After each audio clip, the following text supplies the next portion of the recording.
Praise the Lord. கர்த்தருக்கு சோத்திரம். கர்த்தர் உங்களை ஆசீர்வதிப்பார். இந்த காணொளியை பார்க்கும் யாவருக்கும் இயேசுவின் நாமத்தில் இனிய வணக்கங்கள். கர்த்தர் உங்களை ஆசீர்வதிப்பாராக. இந்த நாளில் நாம் கேட்கப் போகிற வேத வார்த்தையின் தலைப்பு, எனக்கு ஏன் போராட்டம்? எனக்கு ஏன் போராட்டம்? மனிதனுடைய வாழ்க்கையில் அநேக போராட்டங்களில் சிக்கி வேதனைப்படும் போது, உபத்திரப்படும் போது அதோட விளைவுகள் பயங்கர வேதனை கொடுக்கிறது. இந்த போராட்டமானது, இந்த பிரச்சனையானது ஒரு மனிதனுக்கு எப்படி வருகிறது? யார்னால் வருகிறது? இதுக்கு காரணம் யார்?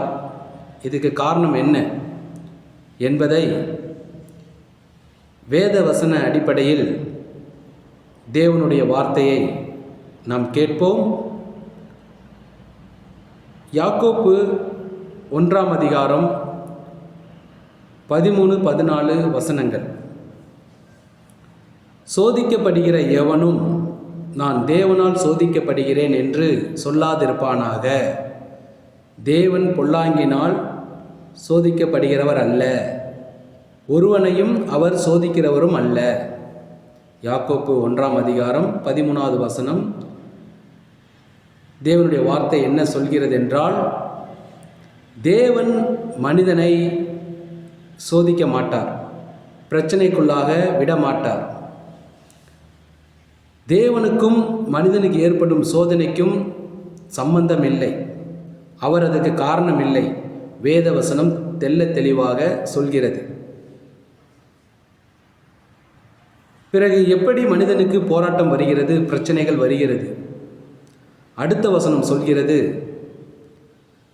அவன் தன் சுய இச்சையினாலே இழுக்கப்பட்டு சிக்குண்டு சோதிக்கப்படுகிறான். அவன் தன் சுய இச்சையினாலே இழுக்கப்பட்டு சிக்குண்டு சோதிக்கப்படுகிறான். மனிதனுக்கு ஏற்படும் இச்சைகள், ஆசைகள், அந்த காரியத்தை அவன் செய்யும்போது அதனால பல பிரச்சனைகளிலும், போராட்டங்களிலும், வேதனைகளிலும் அவன் சிக்குண்டு சோதிக்கப்படுகிறான். அவன் அந்த போராட்டத்துக்குள்ளாக, பிரச்சனைக்குள்ளாக மாட்டிக்கொள்கிறான். உதாரணத்துக்கு, மதுபானம் அருந்துவது தவறான ஒரு காரியம். அதனால் மனிதனுக்கு ஆபத்துக்கள், விளைவுகள் ஏற்படும். மதுபானம் ஒரு மனிதன் இச்சையித்து அவன் அதை அருந்தும்போது, அதை அவன் குடிக்கும்போது அவனுடைய வாழ்க்கையில் பலவித போராட்டங்கள், பிரச்சனைகள் ஏற்படுகிறது. மதுபானம் அறிந்துவிட்டு பயணிப்பதினால், வாகனம் ஓட்டுவதனால் விபத்துகள் ஏற்படுகிறது. அதில் சரீரங்கள் சேதப்படுகிறது, உயிர் சேதங்கள் ஏற்படுகிறது. அதிகமாக மதுபானம் அருந்துவதினால் கிட்னி ஃபெயிலியர் ஆகிற அந்த காரியங்களை பார்க்கிறோம். இப்படி சரீரத்தில் உள்ள அவயங்கள் பாதிக்கப்படுகிறது. மதுபானம் அருந்திட்டு போகும்போது விபத்துக்குள்ளாகிறோம். அதில் சரீர சேதங்கள் உண்டாகுது, சரீரங்கள் பாதிக்கப்படுகிறது, உயிர் சேதங்கள் உண்டாகுது. இது எல்லாமே மனிதன் தன்னுடைய இச்சையினால் அந்த காரியத்தை செய்கிறபடினாலே ஏற்படுகிற போராட்டங்கள், பிரச்சனைகள். இதற்கும் தேவனுக்கும் சம்பந்தம் இல்லை. இதற்கும் மற்றவர்களுக்கும் சம்பந்தம் இல்லை.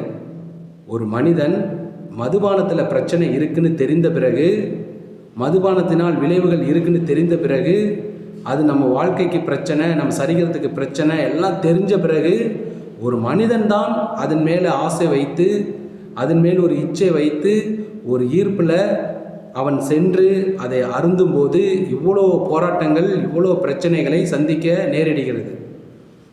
இதற்கு இந்த தனி மனிதன் மட்டுமே காரணம். இதுக்கு தேவன் காரணமாக முடியாது, மற்றவர்களும் காரணமாக முடியாது. அதை நாம் தெளிவாக புரிந்து கொள்ள வேண்டும். ஒரு மனிதனுடைய தனிப்பட்ட ஆசையும் இச்சையுமே அநேக பிரச்சனைகளையும் போராட்டங்களையும் கொண்டு வருகிறது. அப்படி வேதத்தில் பிரச்சனையை சந்தித்த ஒரு நபரை குறித்து பார்ப்போம். அவருக்கு ஏற்பட்ட போராட்டங்களை குறித்து பார்ப்போம். அதனால் ஏற்பட்ட விளைவுகளை குறித்து நாம் பார்க்க போகிறோம். நியாயாதிபதிகள் புஸ்தகங்கள்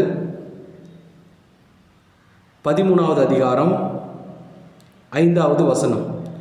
இதில் சிம்சோன் என்பதான ஒரு மனிதனை குறித்து வேத வசனம் என்ன சொல்கிறதென்றால்,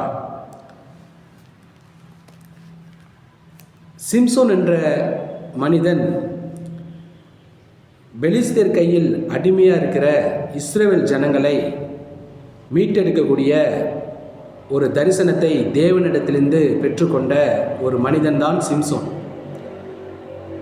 நியாயாதிபதிகள் புஸ்தகத்தில் 13வது அதிகாரம் 5வது வசனத்தில் சொல்லப்பட்ட வேத வசனத்தின்படி சிம்சோன் பெலிஸ்தர் கையில் அடிமையாக சிக்கியிருக்கும் இஸ்ரவேல் ஜனங்களை மீட்டெடுக்கக்கூடிய தரிசனம் பெற்ற ஒரு மனிதன்தான் சிம்சோன். இந்த சிம்சோன் இந்த தரிசனத்தை விட்டுவிட்டு தன்னுடைய சுய இச்சைக்கு அவன் உட்பட்டு செய்ய போகும்போது அவன் செய்ததனால் அந்த சுய ஆசை இச்சைகள், அவனுக்காக ஏற்பட்ட அந்த ஆசை இச்சைகள், அவன் பாவங்கள் செய்ய போகி அவன் பாவங்கள் செய்து அவன் பலவிதமான போராட்டங்களில் பலவிதமான பிரச்சனைகளில் சிக்குண்டு சோதிக்கப்பட்டான். இது வேத வசன அடிப்படையில் நாம் பார்ப்போம். நியாயாதிபதிகள் புஸ்தகம் 16வது அதிகாரம் 1வது வசனம். பின்பு சிம்சோன் காசாவுக்கு போய் அங்கு ஒரு வேசியை கண்டு அவளிடத்தில் போனான். சிம்சோன் என்ற மனிதன் தேவனிடத்தில் ஒரு தரிசனத்தை பெற்ற மனிதன், பெலிஸ்தர் கையிலிருந்து இஸ்ரவேலை மீட்டெடுக்கக்கூடிய ஒரு தரிசனத்தை பெற்ற ஒரு தேவ மனிதன். அப்படியாப்பட்ட சிம்சோன் தன் தரிசனங்களை விட்டுவிட்டு அவனுக்கு ஏற்பட்ட இச்சை, அவனுக்காக அந்த சிம்சோனுக்கு ஏற்பட்ட அந்த இச்சையானது அவன் பாவங்கள் செய்ய ஒரு காரணமாக ஏற்பட்டது. சிம்சோன் காசாவுக்கு போய் அங்கு ஒரு வேசியை கண்டு அவளிடத்தில் போனான் என்ற வேத வசனத்தை நாம் வாசிக்கிறோம். அப்போ காசாவுக்கு போயிருக்க அந்த சமயத்தில் சிம்சோன் அங்கு ஒரு வேசியை கண்டு அவளிடத்தில் சென்று ஒரு தகாத தேவனுக்கு விரோதமான ஒரு அருவருப்பான ஒரு உறவை அங்கு வைப்பதினால் ஒரு அருவருப்பான ஒரு பாவத்தை சிம்சோன் செய்ய நம் வேத வசனத்தில் பார்க்கிறோம். அங்கு சிம்சோன் அப்படியாப்பட்ட ஒரு தவறான தொடர்பு வைத்தான் என்பதை வேத வசன ரீதியாக நாம் படிக்கின்றோம். அப்போ இதற்கு இப்படியாப்பட்ட பாவத்திற்கு காரணம் சிம்சோன் தான் ஒழிய மற்ற யாரோ கிடையாது. மற்ற யாரையும் சொல்ல முடியாது, தேவனையும் சொல்ல முடியாது. இது தனிப்பட்ட நபருக்கு உண்டான இச்சை, இது சிம்சோனுக்கு உண்டான இச்சை. அவன் வேசியை பார்த்து வேசியினிடத்தில் சிம்சோன் சென்றது தனிப்பட்ட சிம்சோனுடைய இச்சை. அது சிம்சோனுக்கு உண்டான ஆசையினால், இச்சையினால் அப்படியாப்பட்ட ஒரு அருவருப்பான தேவனுக்கு விரோதமான ஒரு பாவத்தை செய்தான். இது சிம்சோனால் ஏற்பட்ட காரியம். இதற்கு தேவனையோ இல்லை மற்ற யாரையோ நம்ம சொல்ல முடியாது. இது சிம்சோனுக்காக ஏற்பட்ட, இது சிம்சோனுக்குள் ஏற்பட்ட ஒரு இச்சை. இதை சிம்சோன் தான் செய்தான், இதுக்கு வேறு யாரும் காரணம் கிடையாது. அடுத்து நியாயாதிபதிகள் புஸ்தகத்தில் 16வது அதிகாரத்தில் 4வது வசனம். அதற்கு பின்பு அவன் சேரக் ஆற்றங்கரையில் இருக்கிற தெலிலா என்னும் பேருள்ள ஒரு ஸ்திரீயோடு சிநேகமாக இருந்தான். அடுத்தும் சிம்சோன் பார்த்தீங்கன்னா தெலிலாள் என்ற ஒரு பெண்ணோடு ஒரு உறவை ஏற்படுத்தி கொள்கிறான். இப்படி இந்த பெண்களோடு தொடர்பு கொள்ளும் எல்லா காரியமும் சிம்சோன் தான் நிச்சயித்து அந்த காரியத்துக்கு முன் வந்து செய்கிறானே ஒழிய மற்ற யாரும் இதற்கு காரணம் அல்ல. தேவனும் இதுக்கு காரணம் அல்ல. தேவன் இப்படியாப்பட்ட பாவங்களை செய்யக்கூடாது என்று தான் சொல்லியிருக்கிறார்.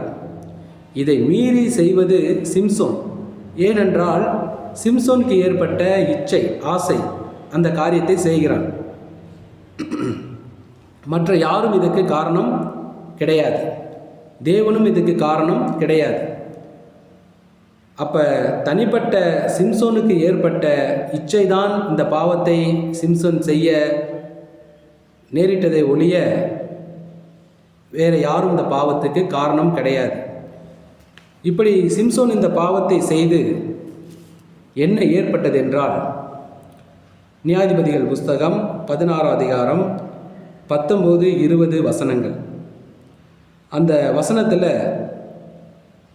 அவள் அவனை தன் மடியிலே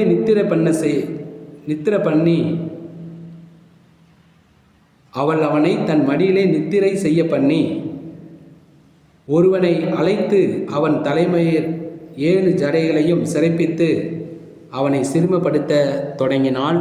அவன் பலம் அவனை விட்டு நீங்கிற்று. அப்பொழுது அவன், சிம்சோனே, பெலிஸ்தர் உன்மேல் வந்துவிட்டார்கள் என்றாள். அவன் நித்திரை விட்டு விழித்து கர்த்தர் தன்னை விட்டு விலகினதை அறியாமல் எப்போதும் போல உதறி போட்டு வெளியே போவேன் என்றான். 21வது வசனம். பெலிஸ்தர் அவனை பிடித்து அவன் கண்களை பிடுங்கி அவனை காசாவுக்கு கொண்டு போய் அவனுக்கு 2 வெண்கல விலங்கு போட்டு சிறைச்சாலையிலே மாவரைத்து கொண்டிருக்க வைத்தார்கள். நியாயாதிபதிகள் புஸ்தகத்தில் 16வது அதிகாரம் 19, 20, 21 3 வசனங்களில் சிம்சோன் இப்படியாப்பட்ட இச்சையினால் அந்த பெண்களோடு தகாத உறவு வைத்தபடினால சிம்சோனுக்கு ஏற்பட்ட அந்த போராட்டம், அந்த விளைவுகள், பிரச்சனைகள் என்னவென்றால், சிம்சோனை விட்டு தேவன் அவனுக்கு கொடுத்திருந்த பலம் அவனை விட்டு நீங்கிற்று. தேவனுடைய ஆவி சிம்சோனை விட்டு நீங்கிற்று. தரிசனத்தையும் அவன் இழந்தான். இப்படி 3 விதமான இழப்புகள் அங்கே நேரிடுகிறது. காரணம் சிம்சோனோட சுய இச்சை. சிம்சோனுக்கு ஏற்பட்ட அந்த ஆசையான இந்த பாவச் செயல்கள் தான் இதற்கு காரணம். அது மாத்திரமல்ல, சிம்சோனுக்கு ஏற்பட்ட அந்த போராட்ட பிரச்சனைகள் என்னவென்றால், பெலிஸ்தர் அவனை பிடித்து அவன் 2 கண்களையும் பிடுங்கிவிட்டார்கள். அவனுக்கு வெண்கல விலங்கு மாட்டி சிறைச்சாலையிலே மாவரைக்கக்கூடிய ஒரு பிரச்சனை, போராட்டத்துக்குள்ளாக சிம்சோன் சிக்கிக்கொண்டான். 2 கண்களும் பிடுங்கப்பட்டது. சிறைச்சாலையிலே அடைக்கப்பட்டான். இப்படியாப்பட்ட உபத்திரமான ஒரு வாழ்க்கையில் சிக்கிக்கொண்ட சிம்சோனுடைய அந்த வாழ்க்கை சூழ்நிலை எப்படி இருக்கிறது என்றால், நியாயாதிபதிகள் புஸ்தகம் 16வது அதிகாரம் 26வது வசனத்தில், சிம்சோன் தனக்கு கைலாகு கொடுத்து நடத்துகிற பிள்ளையாண்டானோடே வீட்டை தாங்குகிற தூண்களிலே நான் சாய்ந்து கொண்டிருக்கும்படி அவைகளை நான் தடவி பார்க்கட்டும் என்றான். சிம்சோன் தனக்கு உதவி செய்யக்கூடிய கண் பிடுங்கப்பட்டு கண் தெரியாதனால அவனுக்கு ஹெல்ப் பண்ணக்கூடிய ஒரு நபரிடத்தில் சொல்லக்கூடிய வார்த்தை,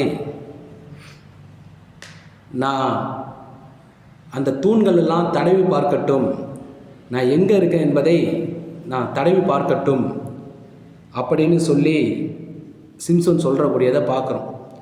நல்லா கண்ணு தெரிந்து தேவனுடைய தரிசனத்தை பெற்று நல்ல பலனாக இருந்த சிம்சோன் சொல்லக்கூடிய துக்கமான ஒரு வார்த்தை, நான் எங்கே இருக்கிறேன் என்று தூண்களை தடவி பார்க்கட்டும் என்று சொல்லி அந்த தூண்களை, அந்த சுவர்களை சிம்சோன் தடவி பார்த்து கொண்டிருக்கிற ஒரு வேதனையான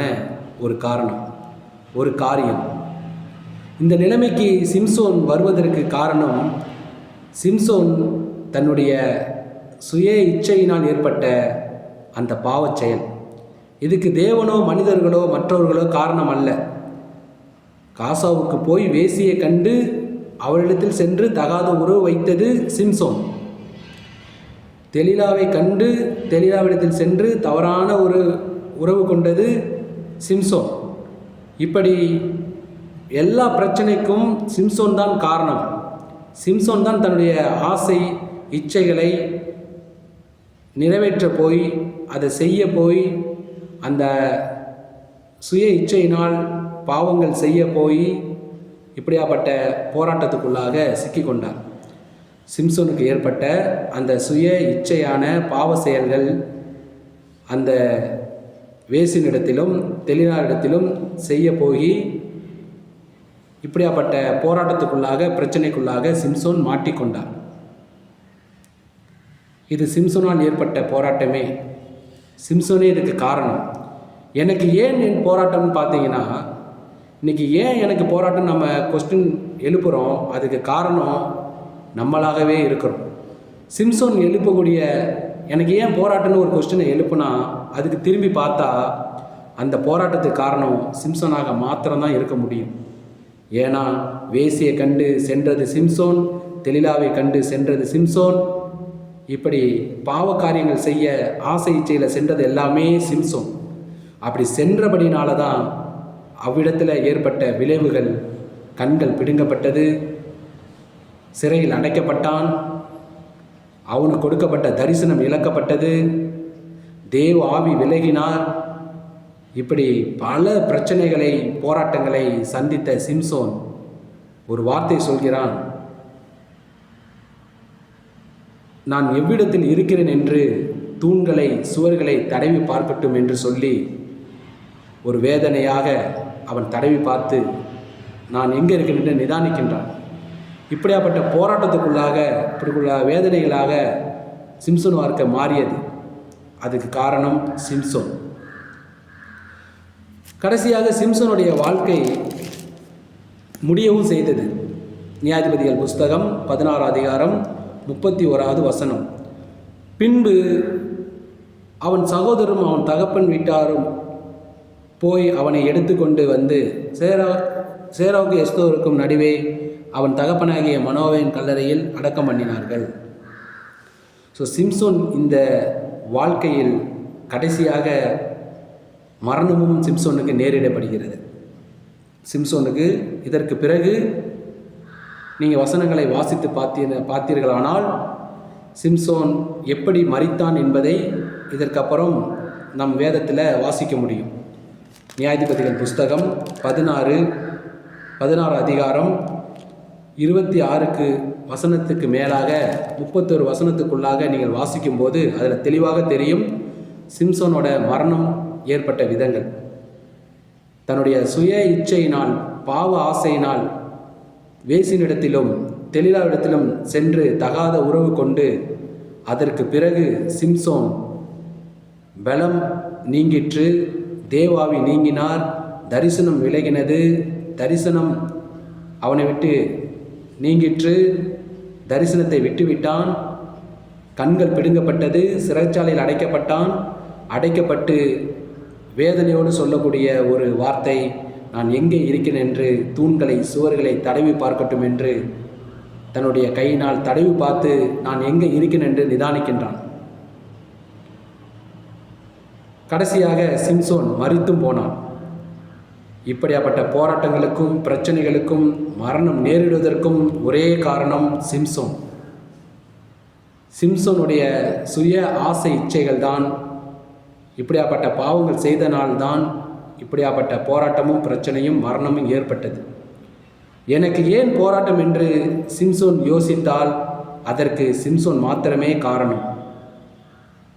அருமையான இந்த வார்த்தையை கேட்கும் சகோதர சகோதரிகளே, உங்கள் வாழ்க்கையில் நடக்கின்ற போராட்டங்களை கொஞ்சம் யோசித்து பாருங்கள். உங்கள் வாழ்க்கையில் இருக்கிற பிரச்சனைகளை யோசித்து பாருங்கள். இது எதனால் வந்துச்சு, யாருனால் வந்துச்சுன்னு யோசிச்சு பாருங்கள். அதுக்கு பின்னாடி நமக்கான பிரச்சனைக்கு பின்னாடி நாம் தான் இருப்போம். எனக்கு ஏன் போராட்டம் அப்படின்னு நீங்கள் யோசித்து அதோட காரியங்களாக நிதானித்து பாருங்கள். அதற்கு பின்னாடி அந்த பிரச்சனைக்கு பின்னாடி நீங்கள் தான் இருப்பீங்க. அப்போ எனக்கு ஏன் போராட்டம் என்றால் நானே தான் காரணமாக இருக்கின்றேன். உங்களுடைய போராட்டங்களுக்கு பின்னாடி பார்த்தா நீங்களாக தான் காரணமாக இருக்கிறீங்க. அப்போ எனக்கு ஏன் போராட்டம் என்றால், உங்கள் போராட்டங்களுக்கு, பிரச்சனைகளுக்கு எதுவாக இருந்தாலும் அதுக்கு பின்னாடி நீங்கள் பாருங்கள். அந்த பிரச்சனைக்கு பின்னாடி, உங்கள் பிரச்சனைக்கு பின்னாடி, அந்த போராட்டத்துக்கு பின்னாடி காரணம் நீங்களாக தான் இருப்பீங்க. சிம்சோனுடைய வாழ்க்கையில் நடந்த போராட்டம், பிரச்சனை எல்லாத்துக்கும் பின்னாடி பார்த்தா சிம்சோன் மட்டும்தான் காரணமாக இருக்கின்றார். வேறு யாரும் கிடையாது. தேவன் காரணம் கிடையாது, மற்றவர்கள் காரணம் கிடையாது. சிம்சோன் மட்டுமே அதுக்கு காரணம். ஆனபடியினாலே அருமையான சகோதர சகோதரிகளே, இந்த வார்த்தை கேட்கும் உங்கள் ஒவ்வொருவருக்கும் தேவன் சொல்ல விரும்புவது, உங்கள் பிரச்சனைக்கு பின்னாடி பார்த்தீங்கன்னா அதுக்கு நீங்களாக தான் காரணமாக இருக்கீங்க. தேவனை குறை சொல்லாதீங்க, இயேசுவை குறை சொல்லாதீங்க. தேவன் தான் எங்கள் வாழ்க்கையில் இப்படி செய்தார் என்று சொல்லாதீங்க. யாக்கோப்பு 1:13 தேவன் பிரச்சனைகளை கொடுக்க மாட்டார், சோதிக்க மாட்டார் என்பதான வசனத்தை நாம் வாசிக்கிறோம். 14 அவன் தன் சுய இச்சையினால் இழுக்கப்பட்டு சிக்குண்டு சோதிக்கப்படுறான் என்பதை வாசிக்கின்றோம். ஆனபடினால உங்களுக்கான பிரச்சனைக்கு, போராட்டத்துக்கு தேவனை குறை சொல்லாதீர்கள். தேவன் அதுக்கு காரணம் அல்ல. மற்றவர்களையும் குறை சொல்லாதீர்கள், மற்றவர்களும் காரணம் அல்ல.